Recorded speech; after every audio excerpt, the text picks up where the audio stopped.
Recording now, starting the thing now. Okay. Hey, Jordan! Hey. We're back! Yes, We're back. back. We're back and we're emancipated because we have graduated. That is Juneteenth. Like it's a lot of just like Juneteenth just wrapped up. So it's giving freedom all around It's given as far as freedom, I'm it's given concerned. emancipation, it's given liberation, it's given celebration. Very much so. How have you been feeling? Because you graduated a couple weeks before me, right? Yes, Columbia graduated the end of April, which is Oh, okay. very early and really weird, to be honest. No, they kept us in shackles a bit longer because we didn't get out until my graduation was June 13th. And I No, was that's really, feeling yeah. so jealous of everybody because I was on Instagram and I'd be like, everybody is free. Like when is freedom gonna ring for me? Wait, And what? eventually it did. When did your semester start, though? March God, something. that's why I started in Yeah. January. Yeah. I mean, because we have terms. So like we had a winter term that was in January, but it ended. And then we start again like March to June. Yeah, that's the thing. Yeah. You guys are barely in school anyway. Because we have 10-week terms. I'm just like, you guys are barely in school so Please, slavery is slavery. It don't matter how long. you got that vacation slavery. You got that cruise ship slavery. I was in the middle passage. Please. I suffered. That's so funny. But yeah, I graduated April 30th. It's been great. I don't want to go back to school.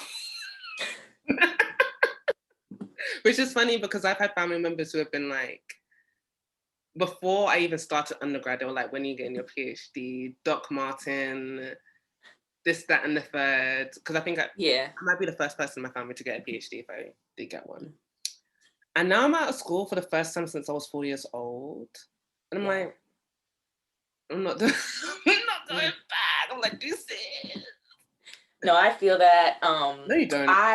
Because I, unfortunately did not, really create much of a gap between my transition from undergrad to grad school because I'm starting my PhD program in September. Would you like to tell the listeners where you're going, your PhD, and what you're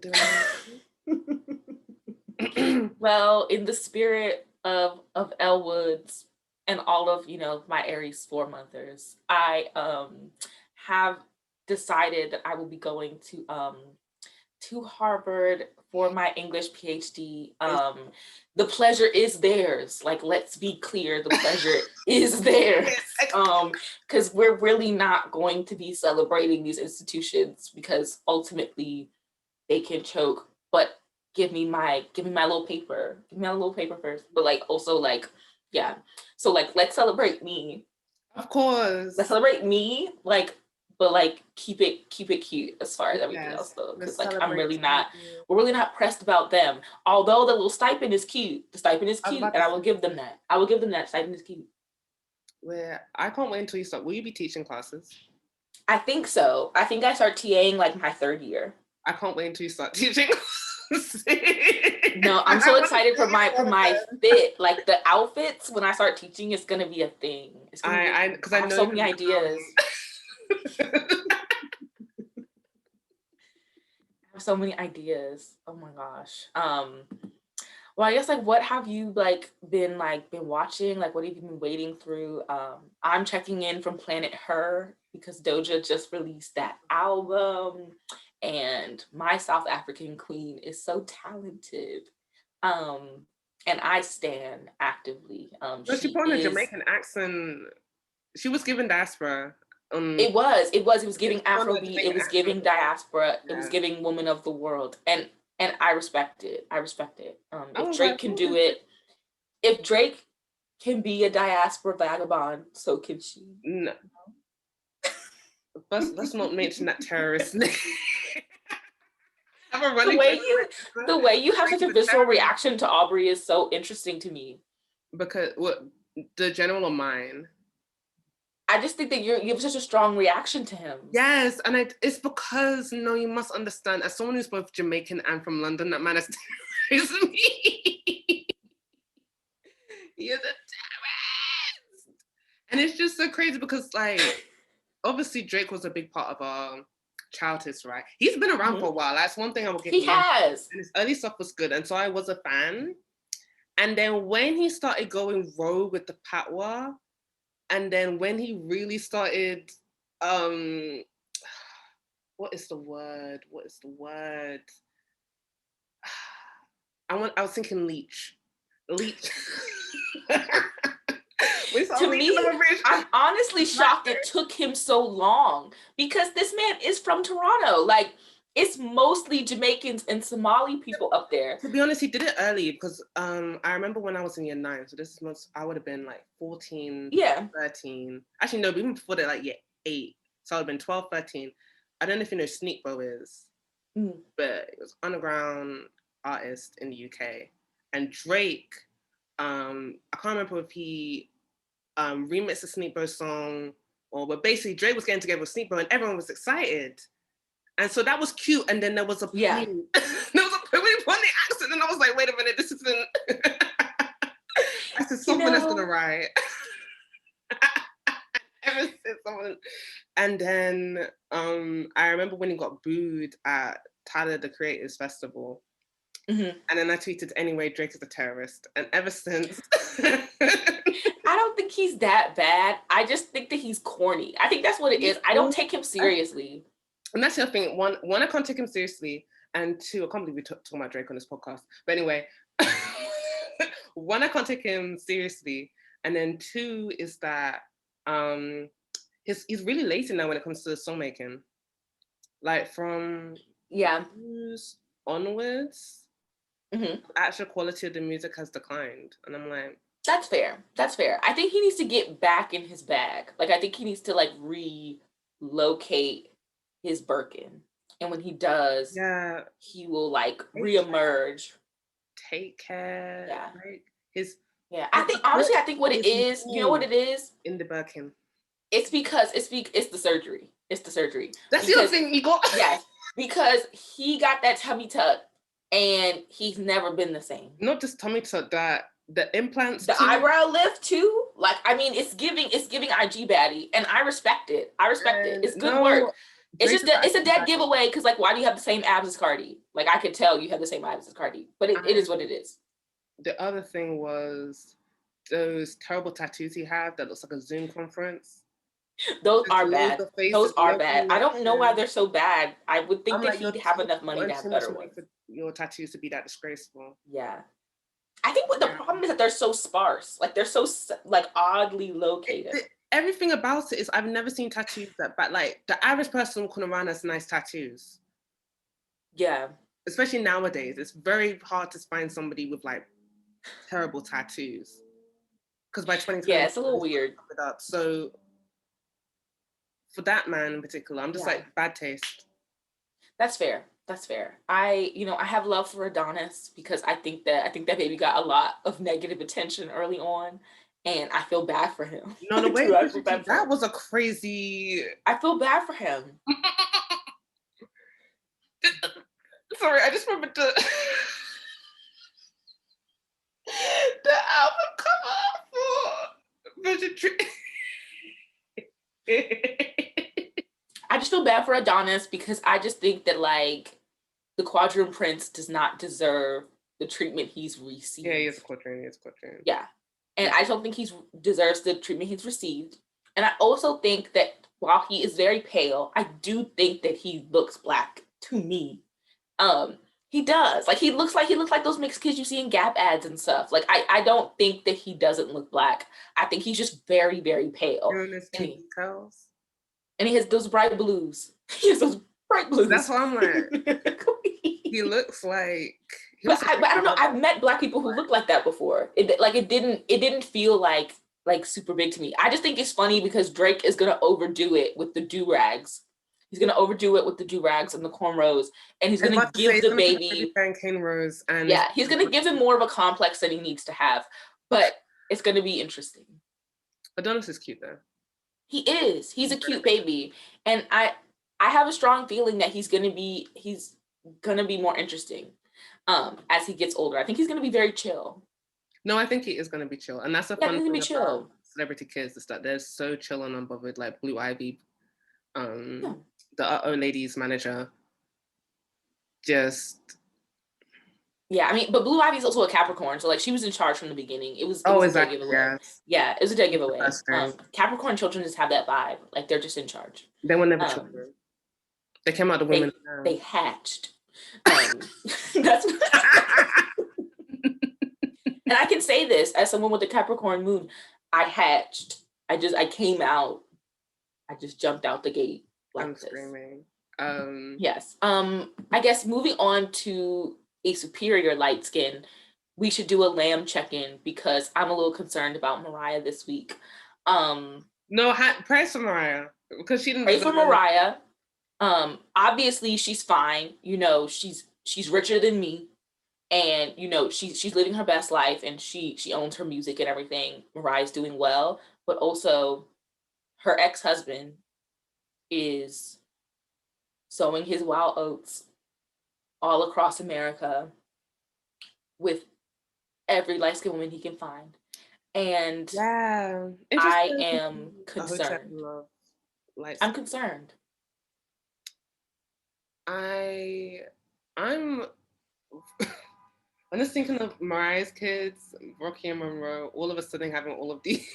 No, because their daddy is really on some ghetto Genghis Khan, and I don't know why he's moving this way. I don't know why he's moving. It's chaotic. Okay, so it's not an excuse, but there was on Twitter I saw this thing of he has some sort of like blood clot disease, and so he's gonna die soon, or he's gonna die younger than he expected, and that's why. Oh, I did hear this actually. I did hear this. Girl.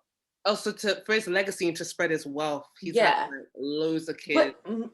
But that doesn't really make sense to me because I would feel like if I'm going to die soon, wouldn't I want to dedicate all my energy on the children I already have? Also, than creating more people who will suffer my loss. What happened to donating to charity? I was like, you could have done something. What happened to create your own charity, donate to I feel like a Nick Cannon community center could have been a cute thing, right? It could have been a cute thing. I don't know, donate to some marching bands, like a little drumline nod. You know, there was a couple things that could have happened there. Have a couple Cannon buildings and a HBCU somewhere. You know, yeah. I don't know. I think that's one path to take. I don't know if it's the most obvious path. It's certainly conventional. It's certainly 1, 2, and 3. Starting your own battalion of light-skinned children is quite fun. My thing is like, how many more will there be? Because like it was like in 1 month he had three new kids because one of the girls had twins and then another one had his baby, and they must have all conceived at the same time. I don't know. I don't even want to really think about it, but like I want to make sure that like we don't confuse this call for Mariah's prayer for thinking that she's worried about him, because she's not. But she is raising his children. I know she's annoyed. And she's raising kids who are now implicated in this mess, which I don't appreciate. And I'm certain she doesn't appreciate it either. Mariah's been emancipated. Mimi's been emancipated. She divorced him. And good on her. Christmas. I'm like, the children can't divorce their daddy though. Like that's still their daddy. That's what I'm saying. Like, not Mariah being a sister wife, but never. And the thing is, like, he was married to Mariah Carey, and then all these other girls, like, who are they? Like, who are they? I think if you're gonna agree to be, actually, let me not speak. Because if I speak, I just want my light-skinned sisters to want more for themselves. That's what I want. That's what I want. The Chimamanda quote again. Teach light skins. To shrink themselves, to make themselves smaller, to have children.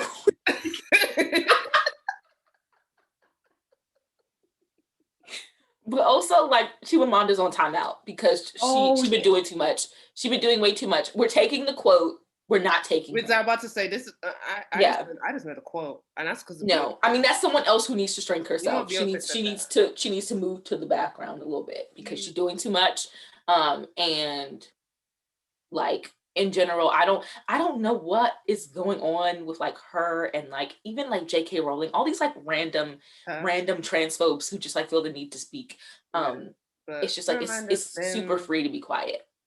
yeah, excommunicated from for a while. Yeah. But I that, just feel like there are like other Nigerian girls pushing their pens who are not haters. And like we don't really need to check for her. Um, yeah. yes. In fact, we can Okay. support the Nigerian queer people and women who Chimamanda tried to, Yeah. yeah, Definitely. yeah, I agree. And I think some people have already like made some like cool lists of like Nigerian authors to read who are not Miss Girl. So we can also add that to the reading list. amen. So we'll shout those lists out as well because I mean we can all be feminists and like we can all be quiet. Also, Yes, as that's my Jill take. Scott said, or maybe we could just be quiet. What Jill Scott say? What isn't she an Aries too? Yes, she Yes, is. Queen. She is. She's a bit of a cornball. She's like another one of the like Aries birds, but she's very talented. I would give her that. Yeah, she's an OG. We let her. We will let her cook. We'll let her cook. Yeah, she suffered too much in the Tyler Perry movie. Yeah. Jilly from Philly, we'll allow it. But no, she was acting out during the whole Cosby thing and I remember. The North remembers. I forgot. Um I forgot. I was thinking. yeah. I was thinking of the performances where she was. Not even that, because I won't judge her. I won't judge her for being publicly horny. Like it was inappropriate, but like I won't judge her for it. My issue was that she was defending Bill Cosby like that was her daddy. You don't know him. Like, give it up. I'm screaming. Okay. Yeah. But in better news, we have some exciting news for y'all because we are currently being sponsored by Black Feminist Future, Yeah. which is very exciting. Shout to them. Yes. So, our comrades at Black Feminist Future will be hosting a free virtual experience celebrating the legacy, power, and possibilities of Black feminism on August 28th.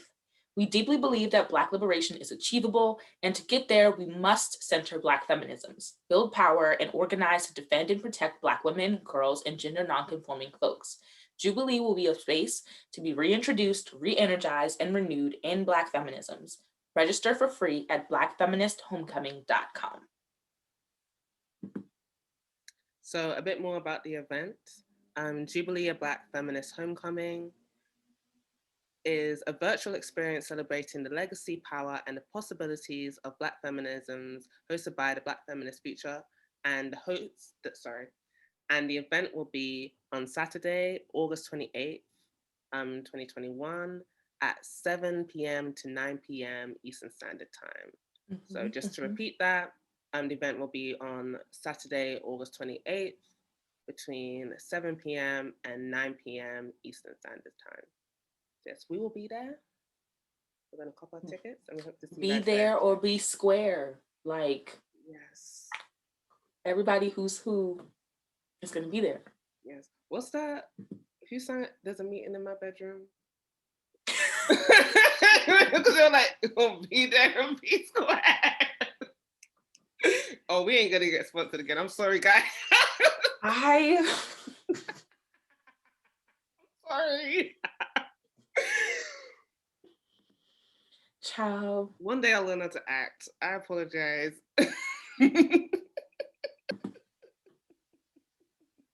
Well, speaking of acting, let's talk about the movie that we are getting into this week. I was about to say, come on, segue.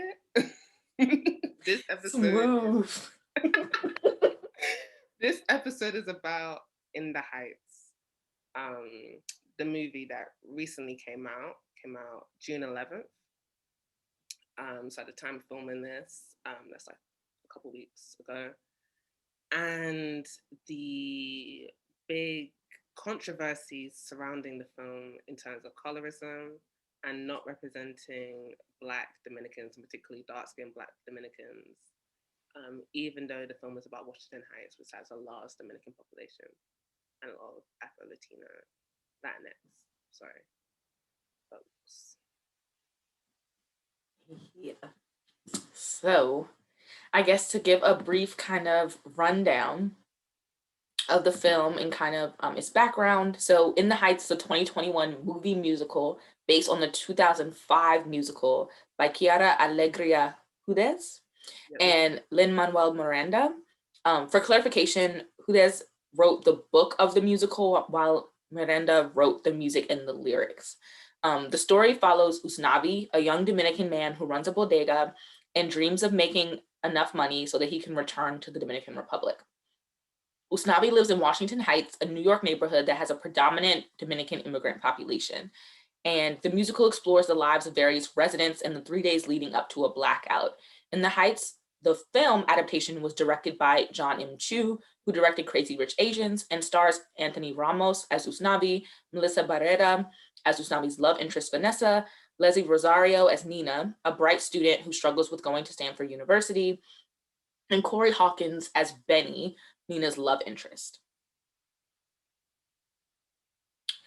The film adaptation of the play, which again was directed by John Chu, opened on June 11th, as Liberty pointed out, to a weak box office weekend, and a lot of controversy that came out early on in the film's reception about the lack of dark-skinned Afro-Latino characters and representation in the film.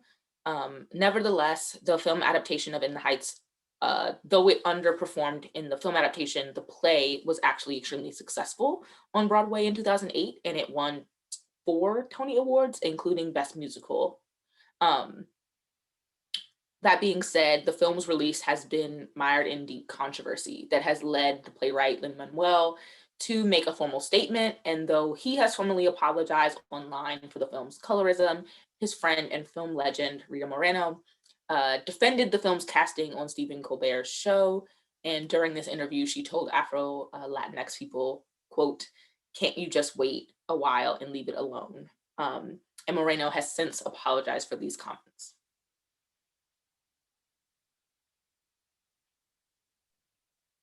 The call to leave it alone is a familiar one for Black people throughout the diaspora. Where the matter of representation politics are concerned, disappointment too is unexceptional. Still, no matter what you think of him, Lin Manuel Miranda might be the most prolific playwright of our time. Both of his Broadway musicals, In the Heights and Hamilton, which was first performed in 2015, have received a Tony for Best Musical. His smash hit Hamilton earned him a Pulitzer Prize for Drama, and he has received a MacArthur Genius Fellowship alongside a slew of other awards. He is only one Oscar away from being an EGOT, which is somebody who has won an Emmy, Grammy, Oscar, and a Tony, and I think there's only like 16 or so people who've ever done that. So yes, he's only one Oscar away from being an EGOT. And since he is a co-producer and composer for the live action remake of Disney's Little Mermaid, he may be an EGOT very soon. Miranda shot to mainstream fame after the mammoth success of Hamilton, which gained a lot of popularity online from its soundtrack alone.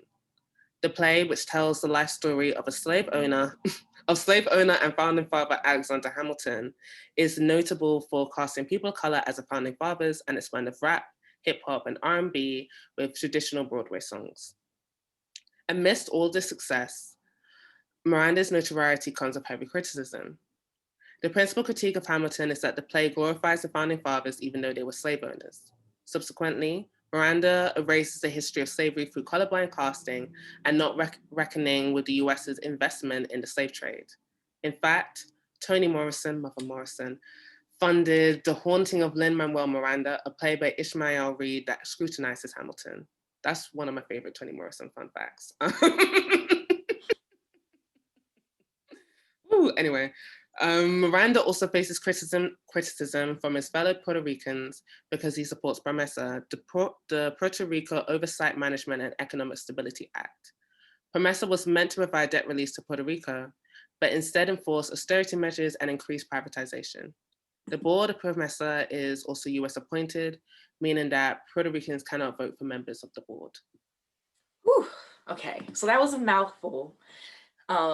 So first things first, let's just kind of get into like our first I guess, reactions to In the Heights, like when we finally saw it. And I guess if Yes. we were excited to watch it, if we were not excited to watch it, if we had some, I don't know, if we had any like hesitations. Okay. Do you want to go first, or do you want me Yeah, to? I can go first. So for me personally, I had never intended on watching the movie, like even prior to the controversy, mostly because of the fact that there had been a In the Heights production at my high school, and there were white kids who were put in brown face for the production at my high school, and the casting director was of the mindset that black students could not play Dominicans, but that white children in brown face could. Um, and so it was a very weird experience, and it kind of soured me on the play, even though I think that there are some aspects of like the actual music that I enjoy. Um, and so I had never really intended to watch In the Heights, especially because I had kind of been soured on Lin Manuel after Hamilton. Um, Mm, and I honestly preferred Hamilton soundtrack over In the Heights personally. same. So like I wasn't super pressed, but I think once I saw all the controversy, I was kind of like interested in seeing like um what everyone else had seen and like what they were commenting on. And I think once we decided that we were gonna talk about it for the show, I was like, all right, let me, open up my app because I'm an HBO Maxinista, gang gang. So I like, opened up the app and was like, let me watch it before they take it off HBO Max. So I did. And I I see why y'all was mad. I'm dead. Yeah. Yeah, I see why y'all was mad. And I actually watched the movie with my nana, and it's funny because my nana married a black Puerto Rican man, and she had a lot of things to say about the movie because even she noticed like the fact that like the people in the film did not look um a lot of the like Afro Latinos that she grew up with, and that the family that she had married into as well. So I think that she was very interested in whether or not the movie was going to address colorism and anti-blackness because I think she had a lot of experience with that. She's like, what is this, honey? Uh, um, all right, so I actually had kind of the opposite experience to you. In the Heights didn't cross over to the UK. So I definitely, Hamilton did though. So I heard of Mm. Hamilton. Um, and that was the only thing I knew Lin Manuel Miranda for, other than like Moana and the work he's done since. I never heard of In the Heights until I got to college, and a lot of people talked about it, especially Latinx students. I think particularly because of Nina, the person who goes to Stanford and has difficulties navigating her Yeah. identity, yeah, while attending like a prestigious college. And so I'd heard great things about In the Heights, so I was actually quite excited to see it. And I remember because I think the movie was meant to be released last year, but then COVID happened. So I remember being excited to watch it for that. And then, but not knowing much about the play or anything. And then I saw, when it was released, I saw the controversy online, particularly on Twitter about the colorism. I was like, interesting. And I was seeing like all of these different clips. And because I'm messy, I was like, let me see what's going on. That's why I wanted to watch it. I was like, how bad is it? I have HBO Max. Let me see Yeah. what's on Movies and Yeah. Fantasy. And I guess we'll dig into again, completely understand. It's Yeah. obvious. And even though I didn't grow up around that many Latinx people because there isn't a big population of them in the UK, um, all the Dominicans I know are like Black. So, and knowing the history of Latin America, especially particularly as a Caribbean person, because I'm Jamaican, it doesn't make sense to me to not Yeah. think of Black people as an integral part of Latinx culture and Latinx populations.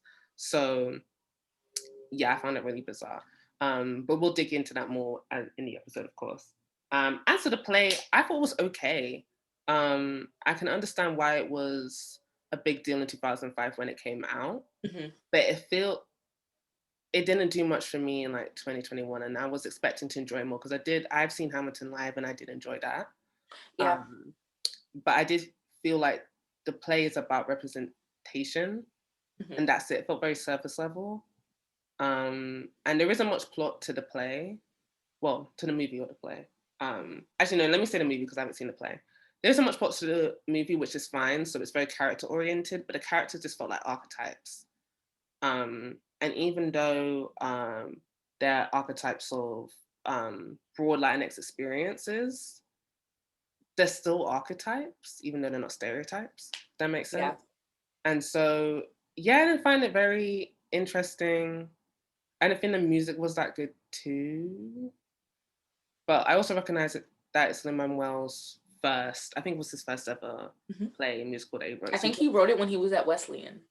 Oh, okay. So as a or I think he started writing it there. Wow, okay. So he's obviously grown a lot since then. And we're about, to be honest, we're going to drag Miranda for the next 30 minutes or so. But what I will not take away from him that he is a talented songwriter and no, he is playwright. Like my concern is he using his powers for good? Exactly. And that's what we're gonna get into. We'll get into that. I believe that he's very talented. I don't think that it is easy to write a musical. Like to write a story and then also create music for it, I think is a very difficult thing to do. And I have respect for the actual like task that is, especially as someone who has like been theater adjacent at different times in my life. No, why you said adjacent? That's really. I have been amongst the theater girls more than one on the stage a little bit. I've put on my tap shoes too every now and then. I know what it is. Okay, like don't play. I want a Cappy Award. Like don't play. A little regional play awards. Like we was out here. Yes, that being said, I find theater like communities and spaces to have a lot of like, I just think the racism in those spaces, it like goes unchecked a lot, in my opinion. And I think that like what's interesting to me about his work is I think my resistance to finding him groundbreaking has had a lot to do with the fact that he's well received by people who would not receive actual radical work well. So my thing with him has always been that like, if the establishment is enjoying your work, then clearly it's not doing what we think it's doing or what you say it's doing. So that's my feeling about it. And I feel like In the Heights just kind of re-cemented that for me because I had the same process with Hamilton. Like I think that Hamilton is actually like an enjoyable musical. Like I enjoyed watching it. I think it had an amazing cast, but I think the actual concept of it, like structurally, is anti-Black.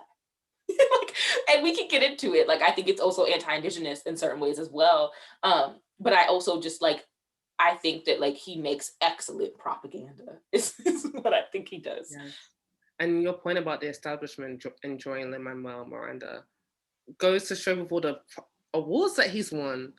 What it was and the prices, because like when I came to research this, because I already knew that Hamilton won a Pulitzer, I did not know that man had 2 Tonys the best musical for the only 2 plays that he's done. Yeah. Like he's probably won like every industry award, at least every like majorly prestigious one. And he's not even like 50 yet. Like, he's very young, like to have the kind of success he has, especially in theater. Yes, like. So we're gonna find out that Hamilton was like a FBI or CIA funded project, like in 20. No, because we need to talk about how like people think that the little arts and letters spaces are just like that the government's just like hands off. I'm telling you, they're very invested in the arts. They got their own little stuff going on. Yeah. Wow, okay. But I guess, so like to get into the movie, like I think Nina's probably a good place to start, right? Because I think Nina is probably the character that like we would have the most kind of immediate connection with, right? She's one of the like major like female leads in the film. And she also obviously has this like major narrative about being like a college student, like going to a prestigious institution and coming from a community that like are very different. Right. And I think that there are ways in which her character is easy to identify with, I think, for people who are fresh out of school like we are. And I think that some of my like first kind of issues with the movie came up in how like in like I guess like the issues around Nina and like Nina and Benny, right? I think there are like a lot of questions to be brought up there. I think the first one that did it for me, honestly, is the scene where Nina is talking to her father, who casting wise I have questions about because I think Nina, the actress who plays Nina, is like clearly Afro Latina. Like she's light, but like she's clearly Afro Latina, and the actor who plays her father is not. And I'm not sure if like her mother, who is cut out of the film but is in the play, if she is supposed to be Afro Latina or if this is just a decision that fits in with the play's larger effort to just like act like everybody's the same. Um, Mm. but one thing that like really bugged me in the conversation with Nina and her father is when she talks about being at Stanford and about like white roommates thinking she's stealing and about like people thinking she's to help at different points in her time moving around campus, and how she gets this sense that like that the primarily Mexican like workers and laborers who are responsible for cleaning like the campus, um, that they somehow see her as one of them and that like they're expecting her to demonstrate some solidarity was a very interesting implication because I just felt like it was dishonest personally. I thought it was a little dishonest to imply that this light-skinned Dominican woman would go to California where there really aren't many Afro Latinos, and that she would that the like Mexican population would see her as one of them. Like just didn't feel like it made sense to me because like there is actual cultural difference, Mm. and anti-blackness is a thing.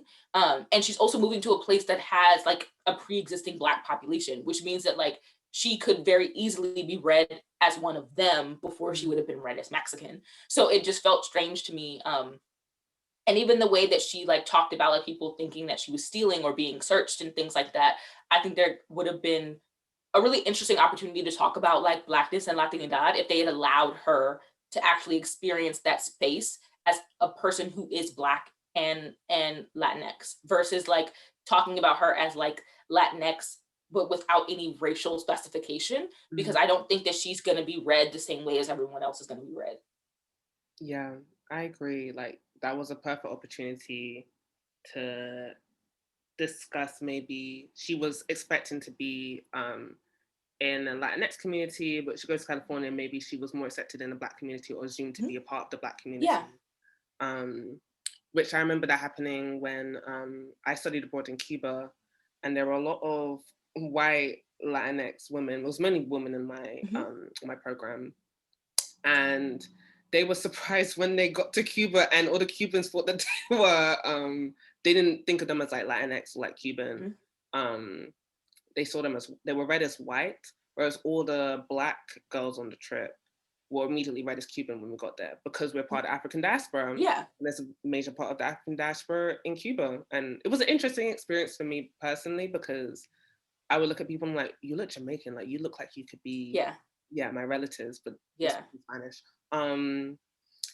So yeah, so there was some tension between how the black girls were just seen as Cuban and Yeah. um, the Latinx identity that these white women had was completely destabilized because they weren't racialized in the same way Mhm.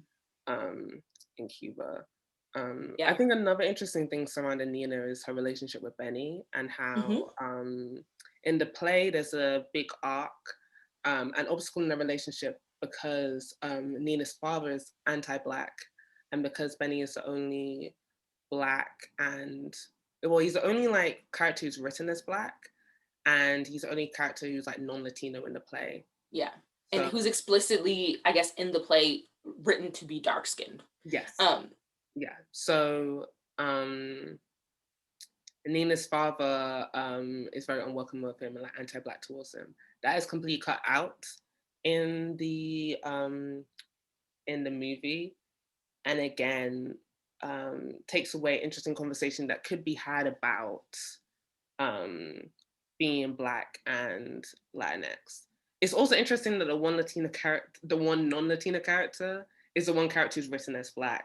So clearly there's this difficulty imagining like Afro Latinx people. Yeah.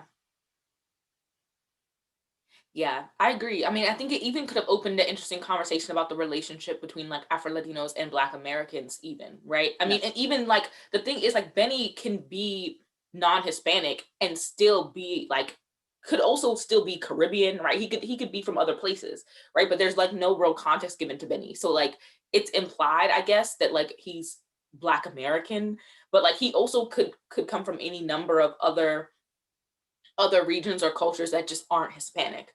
But like he's not really given any context. He's just kind of understood to be this kind of like Black New York presence, but like it outside of the kind of Latino community that the film is centering. Yeah. And also considering that being an immigrant is a massive part of the story of the play. Talking, and I also saw a lot of not a lot, a sprinkle of Jamaican flags throughout. It would have been interesting if he was like Black Caribbean, Yeah. and talking about an immigrant story. And also, I think, well, this is my interpretation, could be controversial, but I feel like a Caribbean identity is much stronger in Washington Heights. I would expect it to be than like a more loose Latinx identity. Yeah. I agree. I mean, I think that was something that really struck me in the movie was how much they were doubling down on this kind of like Latina Hispanic kind of language of like their identity.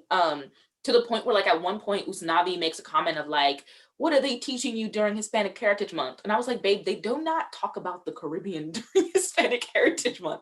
I don't know why you're like trying to make it seem like everyone is like understood under this banner in the same way, or everyone is occupying like Latinidad in the same way. It just felt like they were lying. I think that's what it felt like to me, like every time they kept doing that, because it was like when do they talk about Dominican Republic during Hispanic Heritage Month? Like when? Like I've never seen that happen. And it was like it felt weird that they weren't emphasizing like Caribbean as like a part of their identity. And to me, that felt like maybe also a part of their desire to remove Blackness from the conversation. Because I think there's a way that like when you think of the Caribbean, you do think about Black people, but I think their desire to like to remove that from the conversation felt really weird to me. Well, actually, in my experience, so when I think like in the UK, because obviously a lot of the Caribbean people there are from the British Caribbean, which the way that British and French Caribbean slavery worked, they were just using like whole islands as factories, and so lots of Black people, and then for certain islands, depending on if they brought in a lot of indentured servants from India and Chinese, there'll be like Chinese and Indian heritage. So when I think of Caribbean, I think of Black. When I moved to the States, I noticed that also the US's imperial history with the Spanish Caribbean. Caribbean is more read, well, also can also read as like brown and more like exotic. So yeah, and also in class, like I found it very hard to find, because my concentration on my minor was in Latin American and Caribbean studies, and I'm only focused on the Caribbean. I found it really hard to find classes about the Anglophone and Francophone Caribbean. It was mainly about the Hispanophone Caribbean, and I also found difficulties talking about Blackness. Yeah. Yeah. I mean, I think there's a real resistance there to have those kinds of conversations. I mean, obviously there's a history that informs some of that. I mean, especially with like DR and like Haiti, right? Like there are particular histories that inform like the way that Blackness is written onto Haiti and the way that Blackness is disavowed in a lot of discourses about DR and about like Dominican identity. But I think it's interesting because I think there's like the broader kind of discourse, but I feel like when I went to the Dominican Republic, like Black Dominicans knew that they were Black and they knew that I was Black, and they were like, we're the same. Like that was the way that people engaged with me. And so I think it's interesting because I think sometimes this happens also when you're dealing with people who like have the capacity to opt out, like due to some kind of ambiguity. And then it becomes a conversation about who's Black versus like, there's no choice for me kind of thing. Yeah. Ooh. So shall we unpack like the cast reaction to the colorism controversy? Because that was also interesting. I don't know where you want to begin with. Yeah, I don't know. I mean, the thing is, I like Anthony Ramos. Like, I think that he's a talented person. I enjoy him as an actor. Um, I and honestly, I don't even know if his casting was immediately an issue for me. Like, obviously, I do think that like it would have been nicer to have like a darker skinned Dominican character or something like that. But I also like wasn't necessarily offended by like the choice to have him because like he is a big name and I get that. Although I do have questions about like why Jarrell Jerome is just like never brought into these like whole like these things because like he's like also like a very prominent Dominican actor who like honestly he's probably had more critical success than Anthony Ramos. Yeah, he was early, so yeah. Yeah, so like And he's I'm an Oscar-winning interested. film. Yeah, I mean, and maybe he doesn't sing. Maybe he has a rule and he's like, I don't sing, right? Like maybe that's just a thing. Actually, no, because Jarrell Jerome was Usnavi in his. Yes, you're right. Yeah, so again, so like even see, I tried to give y'all out and I can't give y'all out. There's really no excuse because now I'm like, why wasn't he there? And again, it like makes me wonder, maybe people have favorites because Anthony Ramos was obviously also in Hamilton. But like I personally have questions about like why it is that like Jarrell Jerome wasn't brought into like a project like this, even if he hadn't been the lead, for example. I think there are a lot of like very prominent Afro-Latino actors, and even Dominican specifically, like Dominican actors specifically. And that's something also that was interesting to me was that there were a lot of non-Dominicans in the movie. Yeah. Yeah, and that was also interesting to me because it was just like if there was any time or opportunity to be like, we're gonna try it as hard as we can to cast like mostly Dominican actors, this would have been a good time to do that. They also didn't cast people from Washington Heights, and apparently there was like Yeah, a casting call, and they didn't, end up casting anybody. But and yeah, that's so unfortunate because I would feel like there's probably so much untapped talent and like people who would have really enjoyed that opportunity, and it probably would have been a really good like segue for like a larger acting career if someone had had that shot. So that's lame. also capitalist. This is capitalistic, but if Yeah. they had more black people in the film, black people would have showed up. Yeah, I mean Like the they thing tapped is into like the black people. I just feel like across the diaspora like there would have been an excitement about like seeing all these black people. And I think of course, black people who are not like, Latinx would have maybe had like maybe there would have been a cultural like, barrier, but I think it still would have been nice for us to have the opportunity to actually have those conversations about like blackness that like wasn't necessarily like couched in like a US American context. Yes. And like I think it would have been really interesting to have that conversation.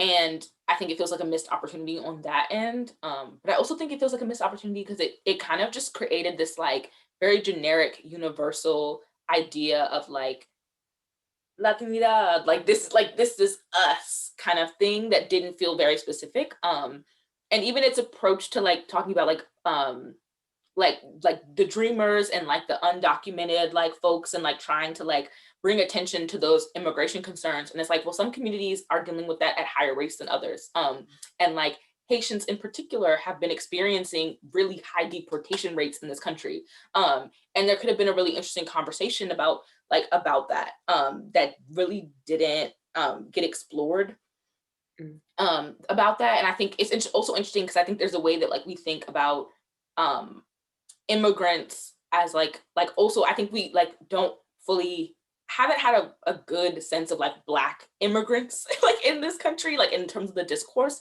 And I think there's so much like racialization of the category of immigrant in the US, especially as it relates to like Latinx people, and I think it often skews towards like a non-black idea. But there are actually a lot of black people who are like struggling with immigration in this country, and a lot of black people who are like being deported from this country. So I think it is interesting, like that they're still not making that like connection. Yeah. One, Haitians are Latinx. They're part of the Latinx community, so the fact that they're often excluded, interesting. And then two, my friend who's an historian, shout out to my friend Tommy, was telling me how US immigration law is actually shaped, well, modern US immigration law, like as we know it now, the regulations that we're familiar with now, is are primarily shaped as a response to Haitian immigration in the 1970s. So Haiti is a very important part of US immigration as we know it today. So yeah, there are a lot of missed opportunities of not including Black people in this movie when talking about like the reality of Latinidad. But yeah, another thing about the cast, because what I'm referring to, what me and Jordan are particularly referring to, is that the Roots did a video interview that went viral, where a Black Cuban producer of theirs, or like reporter of theirs, actually asked the cast and the director John Chu, like, why aren't there any Black people in the movie? She was like, why one? Why? And really just sat there and made them answer for themselves. And the answers were, the director was like, oh, didn't you see the backup dancers? No, but what's funny though is that there were actually a lot of Black background dancers. So it was like, yo. But it's like, why are they all in the back? And it was very interesting to me also because it's like in the one scene where like Doña Claudia, like the abuela, like Usnavi's like grandmother, right? When she, like before she dies, when she has that like that scene where it's like she's singing about Cuba and she's singing about like all these like the world she left behind, right? And there are all these like Black dancers behind her in like head wraps and like dressed, I guess, like the way that we're supposed to imagine, right? Like they were dressing in Cuba before she left, right? But it's very interesting because there's a way in which their Blackness is framed in the past.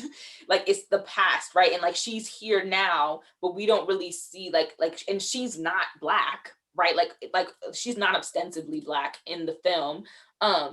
And the actress who plays her is not like a Black Cuban, but we're to understand that like there are these Black people in Cuba, but like the representative who arrives to New York is not a Black person. Yeah. And so it's very interesting because I think that like the way they talked about like indigeneity, the way they talk about slavery is all very like past oriented, right? It's like we like in the scene in the salon where the ladies like you know like telling them not to worry about like gentrification and like relocating because like they've survived slavery, right? And they survived Taino genocide, right? And it's very interesting because it's like you guys are saying all this as if all those things are of the past, right? And like there's this like this new identity that's formed out of those past like you know histories, but there's like no real engagement with like, okay, well, like if you were a descendant of slaves and indigenous people, that would mean that you today are Black and indigenous, right? And like those things would mean something. But I think there's a way in which the film is kind of like, yeah, like you know, like we have this like these like spicy origin points, but like now we're all just this like generic mass of people who like don't have any differences in our experiences, even though with a history like that, there would be ranges of shades, there'd be ranges in hair type. And also, everybody ain't a descendant of slaves. Everybody ain't a descendant of indigenous people. Some of y'all are white. No, yeah, some of y'all white. Say shit, but you went below the neck. Okay, let's be specific. Let's be specific. And my thing is also that I feel like part of the unwillingness to like really talk about race like within Latinidad is also because it would require not only a conversation about like Black Latinos or about like indigenous people who are still here, like still like in a lot of these countries and still struggling like for like their own sovereignty, but also that it would require an acknowledgement of these blanquitos because there are white people, like there are white people, some of them are white people. And like speaking Spanish does not mean that they're not white. Spain is in Europe. I don't know what has I don't know what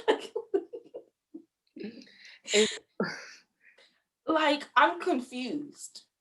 It's also interesting when talking about Blackness in the past and indigenous people like in the past and distancing themselves but still trying to keep their connection.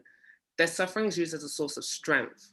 And it's like, why are you romanticizing the pain and the suffering and the trauma that created your identity, but not acknowledging the Black people who are part of Latin America now? Yeah. I think it's just interesting to put it in the past because it creates a thing of like, oh, like maybe my ancestors were Black, right? Maybe my ancestors were Indigenous, but I today am not, Mm, right? In this certain type of way. But it's like some people are still Black.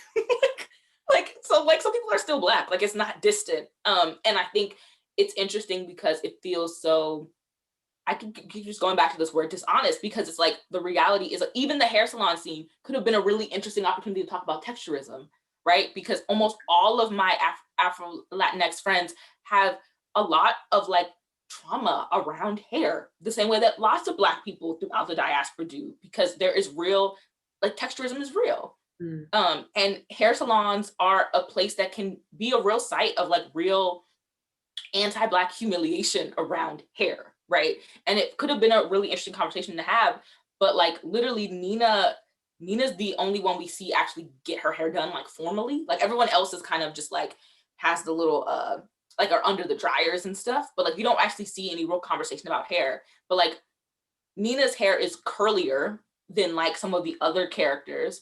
But there's no real conversation about that.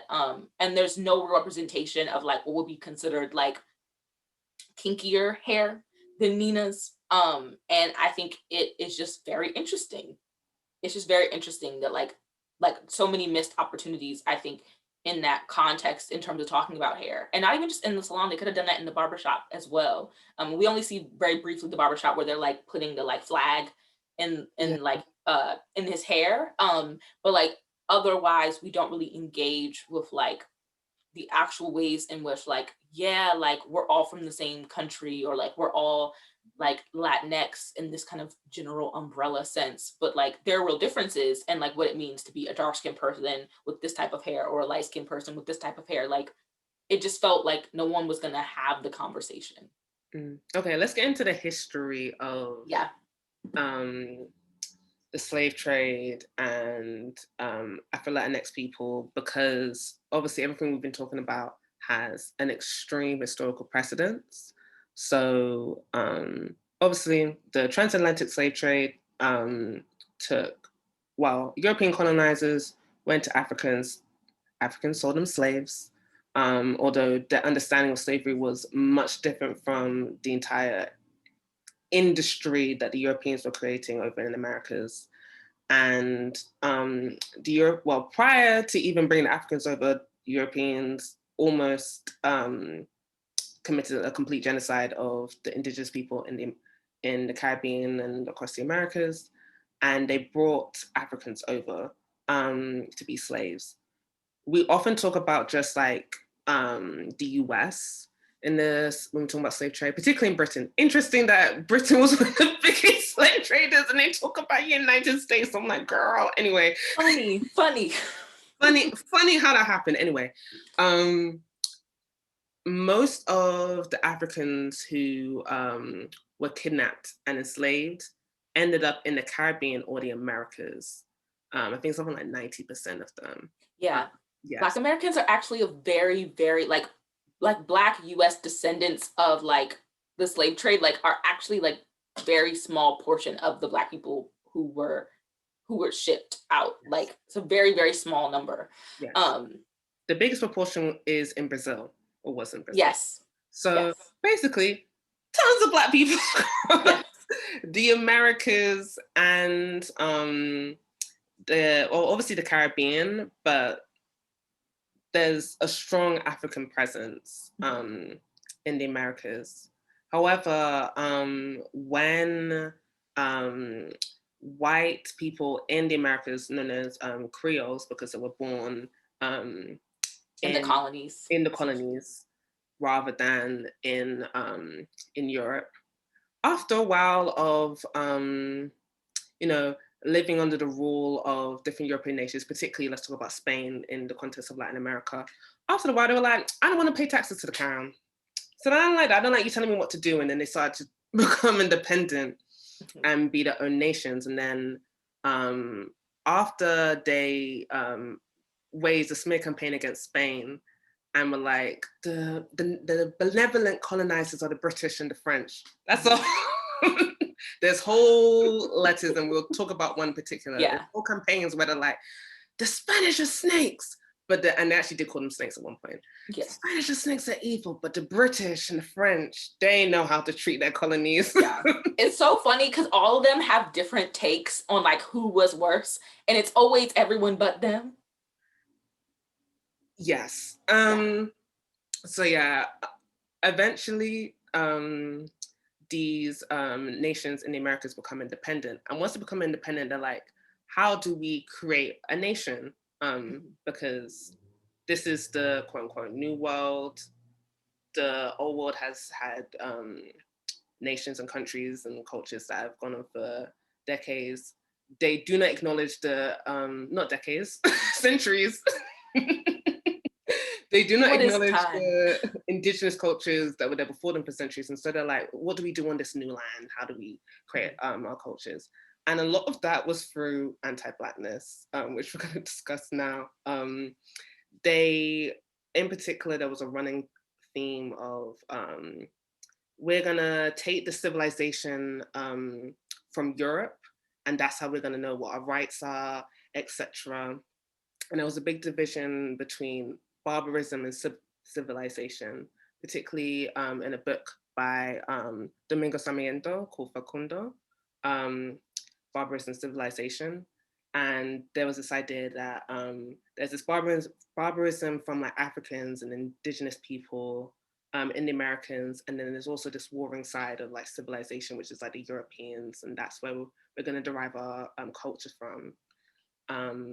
And also what they decided to do, there was a lot of campaigns to basically ethnically cleanse Blackness. Yeah.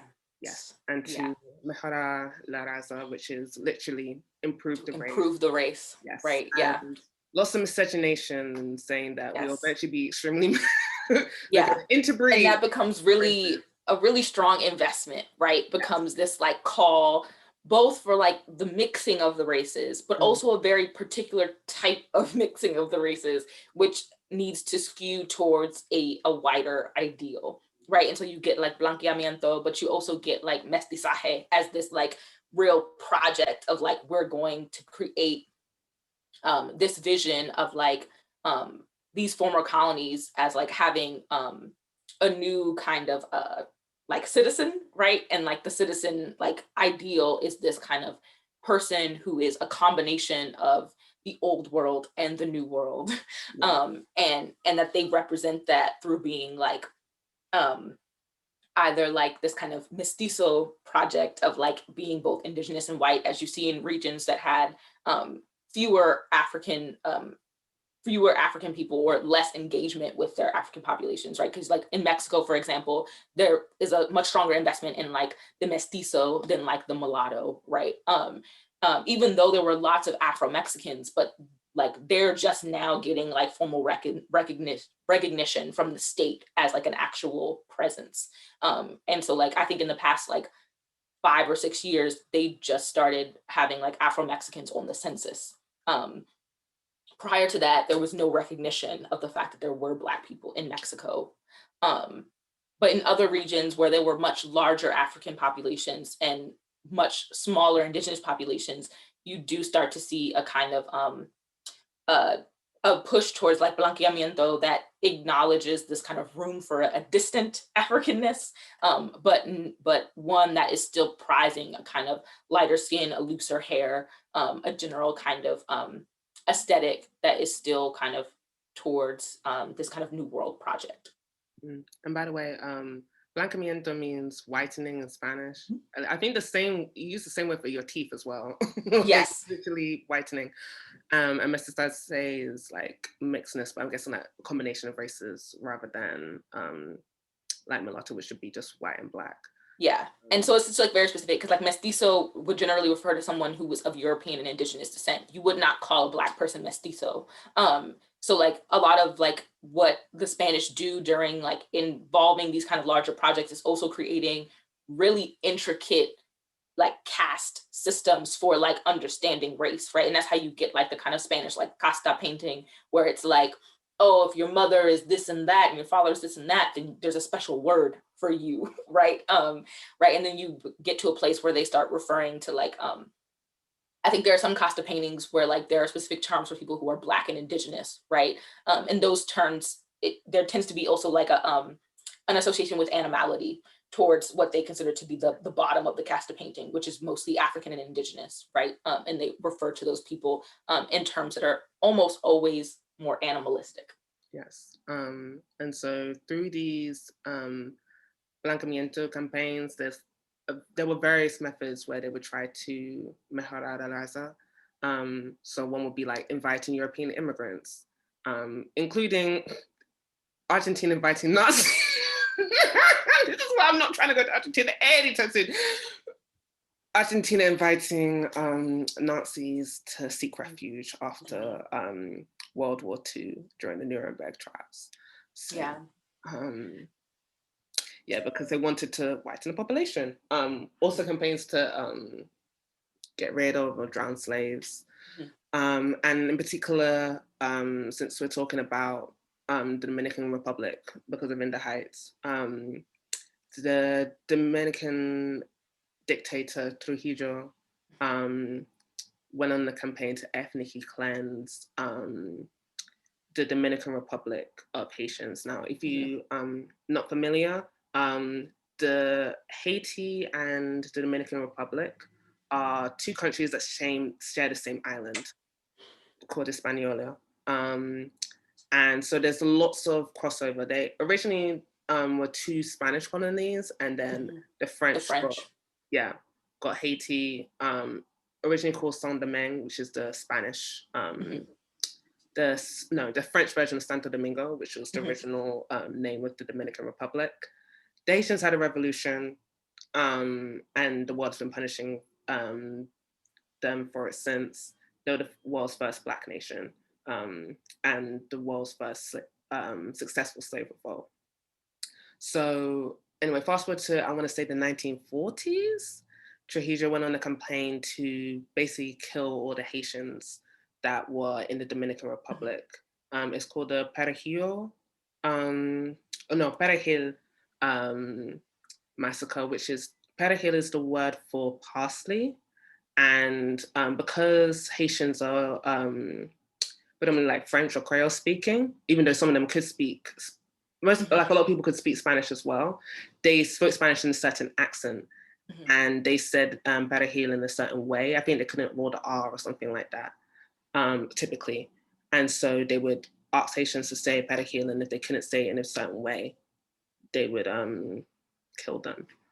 So yes, it's a long, dark history of Latin America trying to rid itself of Blackness, even though it likes to hark back to its slave roots or use slavery as a as part of the argument for freedom and liberation. Yeah, I mean, and it's really complicated also. I mean, because like even with the efforts, right, to push and like massacre Haitians who were in Dominican Republic, right, there's also the reality of the fact that there are many Black Dominicans, right, themselves who are in those regions. I mean, and even Trujillo himself, like it's been proven that Trujillo was of African descent and that he was doing a lot to whiten his skin, right? So like these ongoing efforts to kind of create an idea of DR that was less Black was a project that required like actual like Afro-descendant people to like completely disavow the reality of like who they are and what they look like. And it's also important to keep in mind that like Haitian independence also is what facilitated the emancipation of slaves in DR, right? And that there was a real effort on the part of the Spanish to ensure that Dominicans did not get the ideas that the Haitians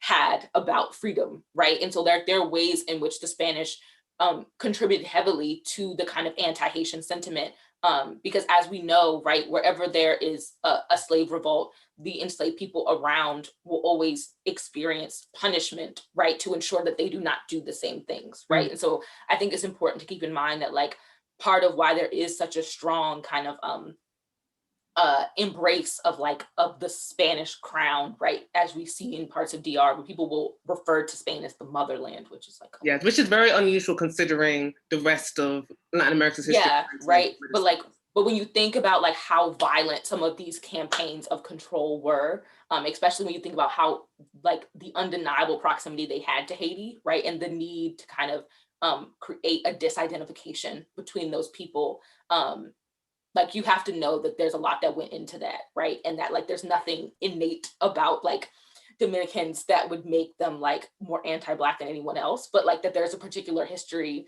that informs why you see a particular type of disavowal of both Blackness, but also of the relationship between Haiti and DR historically.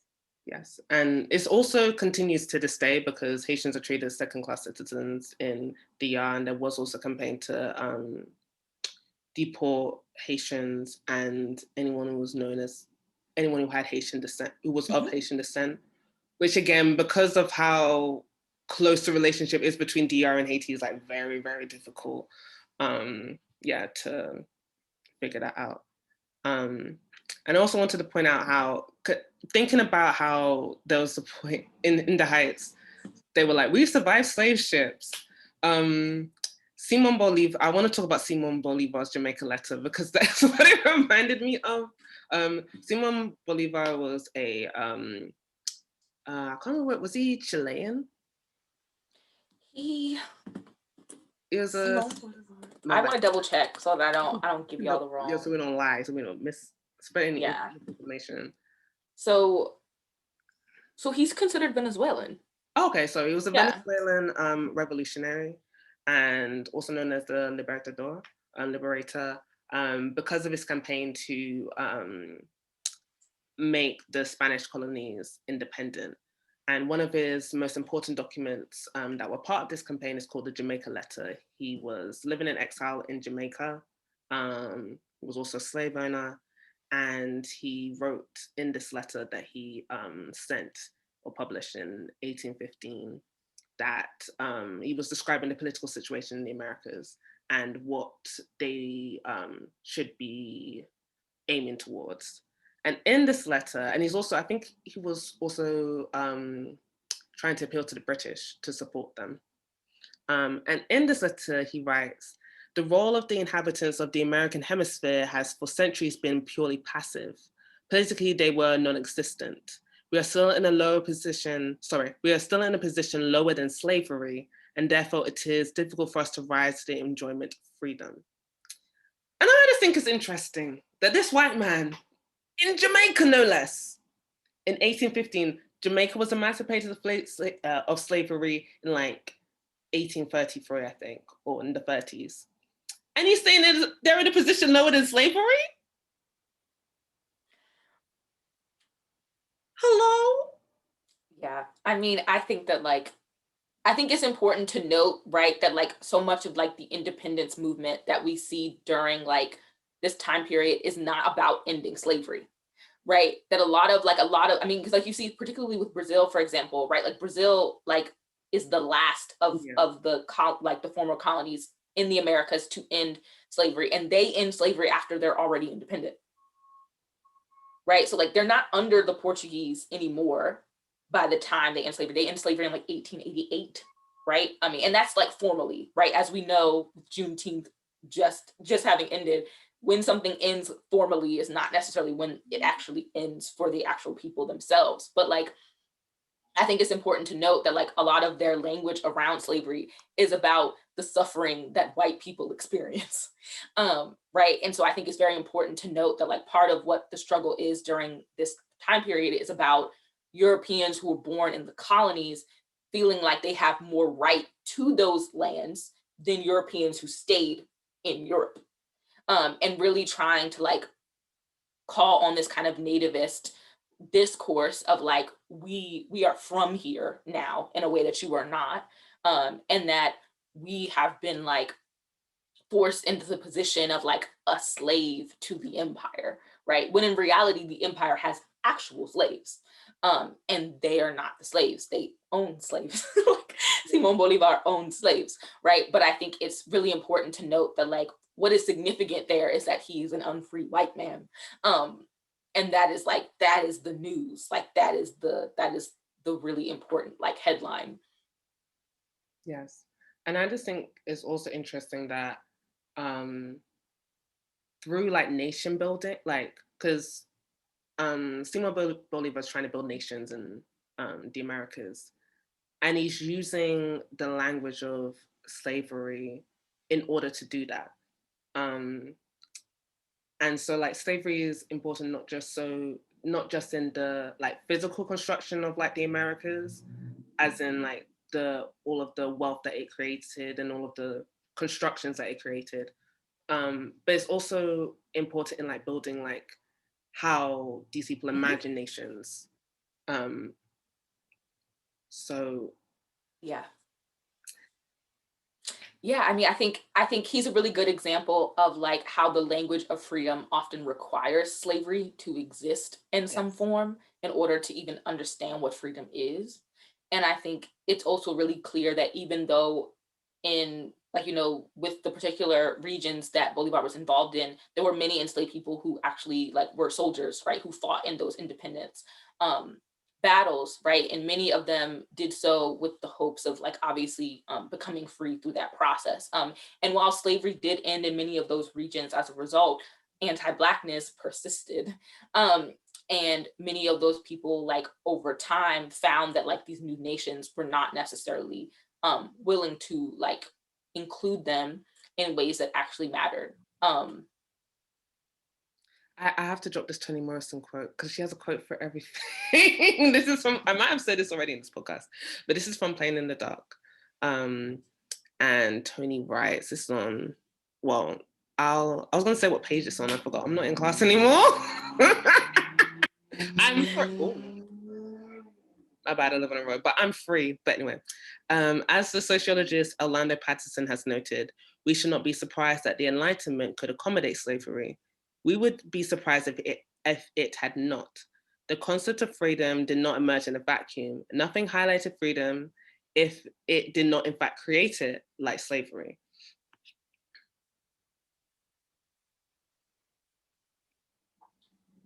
Her big brain.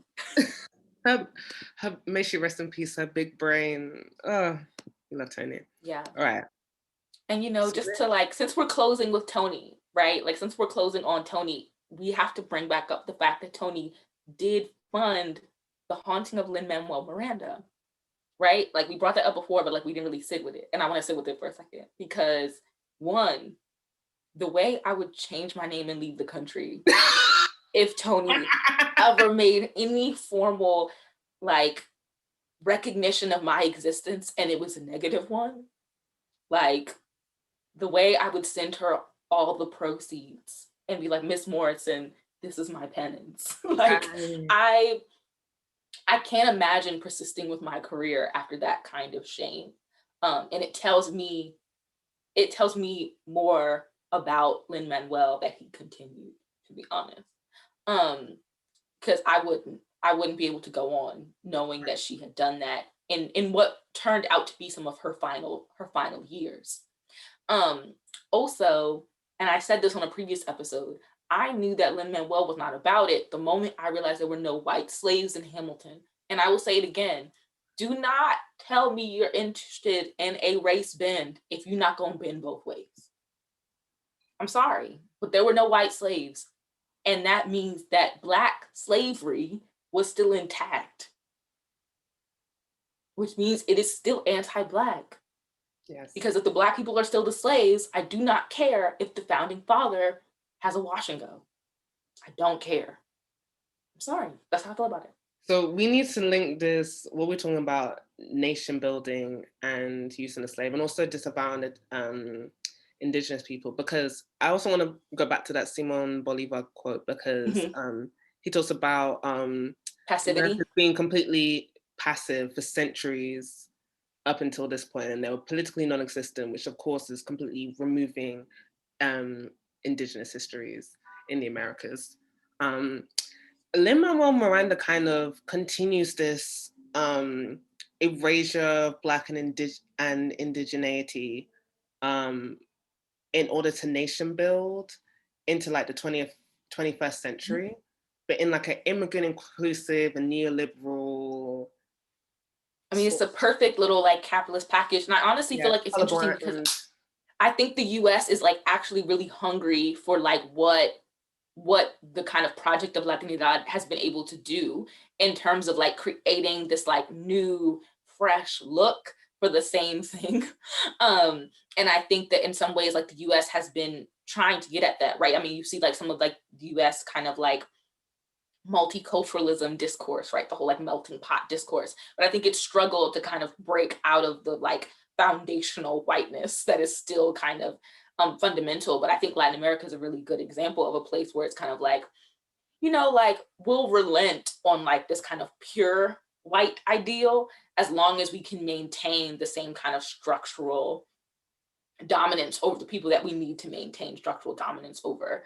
And I think that Lin Manuel is kind of offering that up like on a silver platter and kind of being like, oh, like, you know, like this is the new project. And I think it's interesting, especially like in the US context, because there's been all this hysteria about like what the increase of the Latino population was going to mean for for Americans, right? And I think in some ways he's asserting that it won't be a problem at all.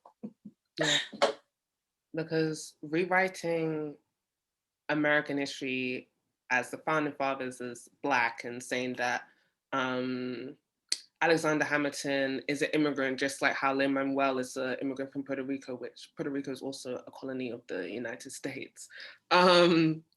Just completely like paints over, glosses over, romanticizes the the violence of slavery and native genocide that was integral to the building of America. Um, and the only reason you can even get to the point where you have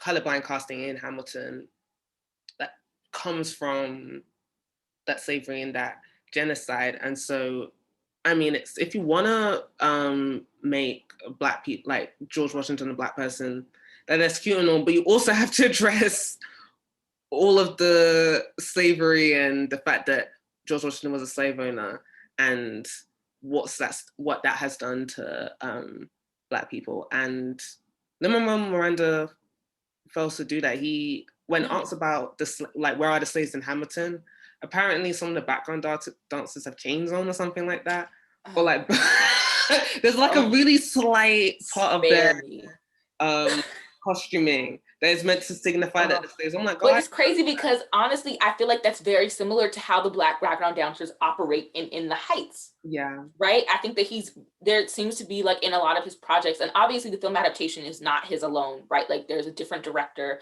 there are other people involved, but I think it's a formula that he's created that I think everyone else is kind of hopping on, because I think he does this really interesting thing of like taking like Black kind of like art forms and like cultural productions and even like Black bodies, like physical people, like to create this like this feeling, right? That like everyone is like, oh, like we like how this sounds, right? We like how this feels. And it's like you like how it feels because it's Black, right? Like the reason like people found Hamilton interesting was because that was rap music, that was hip hop, right? Yeah. And so it's a Black sound, but you're not really forced to deal with Blackness in any real way, right? Because it's not a hip hop musical about slavery. It's a hip hop musical where you have founding fathers like performing like in like through Black actors in an art form that wouldn't be possible without slavery. But we're not going to engage with it in any real way, except for the fact that like we now get to redeem these like people who were involved in like this massive settler colonial project, because we're like, they're not white anymore, which somehow is supposed to make them redeemable.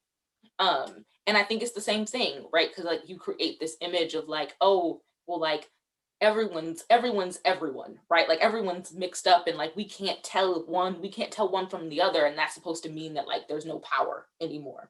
But it's not true. And you got people walking around with Hamilton, Lafayette, Washington, and Burr on a t-shirt. Like they're K-pop boys, and I'm like, never in my Black life. That's why I'm like, this is a CIA, FBI funded project, because it's propaganda at its finest. It's a problem because it really does distort like what was at stake and like what it actually means to redeem those people. And I think there's been too much work done I mean, especially, I mean, even with like Thomas Jefferson alone, like if we were just going to zero in on him, there's been too much work done to like really dismantle some of the ways in which he's romanticized as a figure and to really bring the enslaved people, not just like Sally Hemings and her children, who of course need to be addressed, but also all the other enslaved people at Monticello to the forefront of that discourse. And then to like allow, like to have Daveed Diggs kind of take up that position, right? And I think Daveed Diggs is very talented. Like I enjoy him as a person, Yeah. but I just think it is actually kind of disturbing, like what it means to put this like mixed race Black man in the role of someone who actively disavowed his actual, like his children who were Black. I don't know. I think it's messy. It is messy. So yeah, we're gonna have to wrap up. Do Yeah, you I have mean, any we've final been thoughts? talking for a long time, and Yeah, there's we dropped always some. more to say.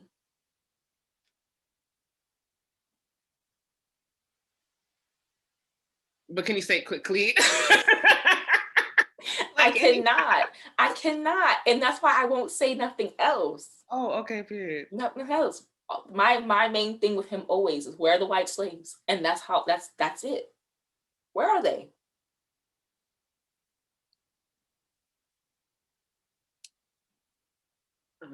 Yeah, all I have to say is I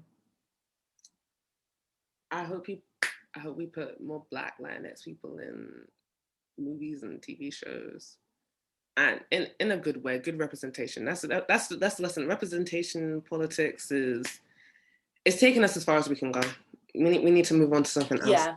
No, I agree. I agree. I mean, representation politics, it's not putting food on the table.